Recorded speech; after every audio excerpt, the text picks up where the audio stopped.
If you want to completely disable Gemini or Google Assistant on your Xiaomi 17T or 17T Pro, then first of all we can open the settings on your phone. Then we're gonna scroll down in here and you want to go to Google.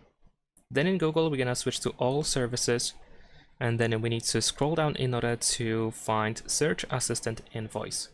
Once you open these settings, you want to go to Google Assistant even if you use Gemini. And in fact, if you use Gemini, then first you want to go to Digital Assistant from Google before you move on to the next step. And over here we need to switch to Google Assistant. This is necessary. Now after that, we should be able to go to General Settings in here, and you can find this Google Assistant switcher, so we can just tap over here to turn it off.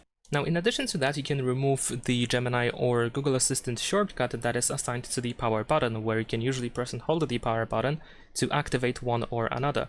So if you want to turn it off, you can go to Accessibility over here, and then you should be able to find gesture shortcuts in this place. If you don't have it in here, then you need to go to Additional Settings and you will find it somewhere in here. So in my case, I'm just gonna go to Accessibility, go to Gesture Shortcuts, there we go. And then in here we have Launch Digital Assistant, and we should be able to turn it off quite easily. And there we go. Now you should be able to not use Gemini or Google Assistant anymore. Leave a like and subscribe.